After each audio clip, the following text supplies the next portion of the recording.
Welcome back to the channel, everybody. And if you're here, it's because you know that I show you how to put something together a little bit differently. I don't do any reviews.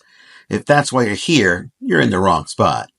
This is about planning how to achieve this particular product or item. In this case, you've got a multitude of different plastics, and you have to decide what paint you're going to use for each different plastic. Some plastics do take the same paint. Others don't take paint at all.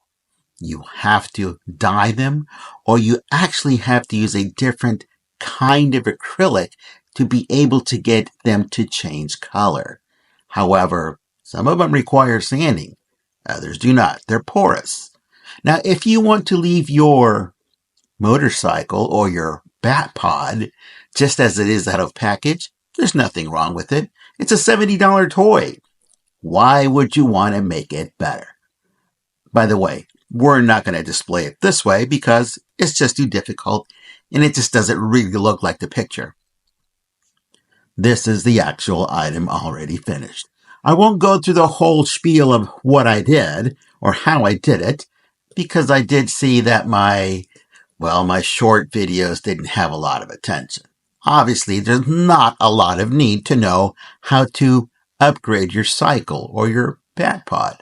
But what I do want to show you is a few key elements. And I did take a few notes from the Sideshow Batpod. And one of them is this. I added the brake cables to the actual, the handles, or the grips. I really wanted that touch of realism to this cycle. Now, mind you, it did have these in plastic form, but they were molded right onto the actual frame. And it just didn't have that same feel. So I added actual wires by drilling into the actual handle and gluing them in one at a time and letting them dry one at a time. I did tape it down to be able to hold the shape that I needed it in. I did it for both sides. Now, moving on to the actual cycle, I did use a Tamiya to be able to give it that smoky effect on the metal. And yes, this is where I hid the battery because it's also hidden there in the Sideshow collectible. And this is where I hid the board and made it rechargeable. And here's the magnetic recharge cable that I will be using to charge up this board. I don't have the cable hooked up. That's why you don't see it light up. But this is exactly where you would put it in. It is incredibly, incredibly tight to get in here. And there's a lot of plastic removal you need to have. Now, this is the switch they added at the bottom because the Sideshow collectible also has it there. Now, you can add lights to the sides and have their own battery like the statue does. But anytime you add weight to either side, you're going to throw off the balance. And that's what I didn't want to do. And by the way, yes, the wheel does keep its ability to spin. Now, I did have to pass the wire through the center because I wasn't able to remove that cable or that pin. So I had to drill alongside the pin and pass the wire all the way through. Now, I added a wire, as you can see from there, all the way up into the center of the body, connecting the two lights. And these are two 3mm LEDs that I got from evandesigns.com. Now moving on to the rear wheel, and I did paint the disc brakes on both the front and the rear. Now the plastics here are a little bit different. They are an ABS plastic, they are actually molded in color, and they're also painted, and so they take paint really well. Now, as you can see, the lights here are very bright. And that's because I used a 3.7 volt battery. I did not use the 3 volt battery because it was just too dim. I'll show you what that looks like in just a moment. Now backing out so you can see a little bit more of the cycle, what I do want to show you is I added to the rear all of those little silver details that needed to be there.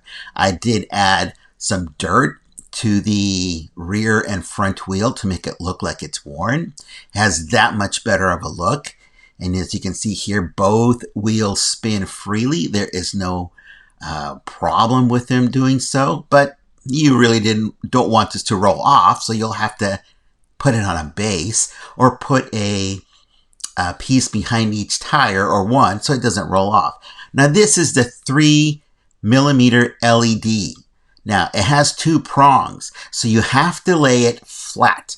You can't turn it and have the prongs facing up and down in the plastic. You have to keep it as flat as possible.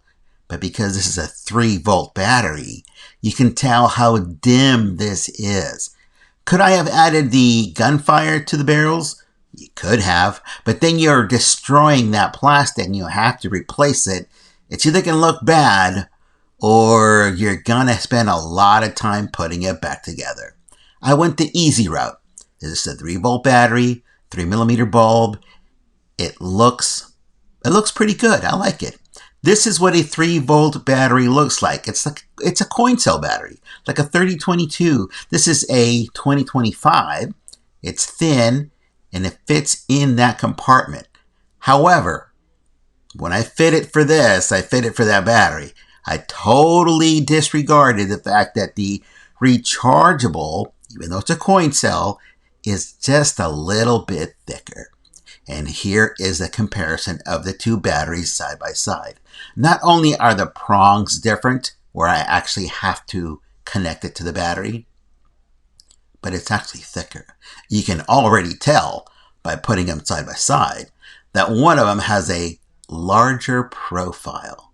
Just that significance in that profile and the fact that the prongs are offset, I have to make room for that. And inside that compartment where that tank is, or that cover for the tank, I had to remove extra plastic on the inside. Not only do you have to remove the peg that is holding the body together, but you have to remove the plastic underneath the rear peg where the seat goes into. Now this is what it looks like while it's drying, and we've got the switch, battery, and the recharge board inserted. This is what it looks like now in running a test. A 3mm light with a 3-volt battery. It's okay. It works, but it's too dim for my liking. I needed that spark, that actual brightness in the LEDs. So I switched out the battery, inserted it, made the space, and now we have this. We have a very, very bright LED. Does it shorten the life of your LEDs? It can, if you leave it on for a very long time. And it can also generate lots of heat. So you may want to consider adding a resistor. But if you're just going to leave it on for a few spare moments to take a few photos, I wouldn't worry too much about it. That blue tape doesn't harm the paint that's on there. It just holds it together. However, you've got to make sure that you wait for your paint to dry before adding any tape to it. This is the board that I use. It is the 4056C, and C meaning the actual connector, it's a C connector. I added a magnetic piece to it because I want that quick and easy recharging, concept. And as you can tell, the board barely fits in here. I actually had to cut off those 2 little prongs at the very bottom to make it fit correctly. The one that you see here is one that I have as an extra. And the seat just magnetizes on top and very quickly removes to be able to recharge the battery once it goes down. As it is, this board or this battery will give you at least 14 hours of playtime. I painted the disc on the inside, just as I mentioned. It is a different plastic, so it paints easily, but that axle that it's on does not. Actually, this plastic here is porous, so it does paint easily, but it doesn't paint evenly. The plastic here, it's smooth finish and it paints easily. You don't have to worry about it. Just use an acrylic paint. Now, I also added the wires to the rear, and I got this again from the Sideshow collectible. Added a few touches of paint here and there for wear and tear, but other than that, it's pretty much almost the same. So I'm going to leave you with the rest of this video, and sorry, Catwoman is only on the end because this wasn't about her. It was about the Batpod. We'll see you next time.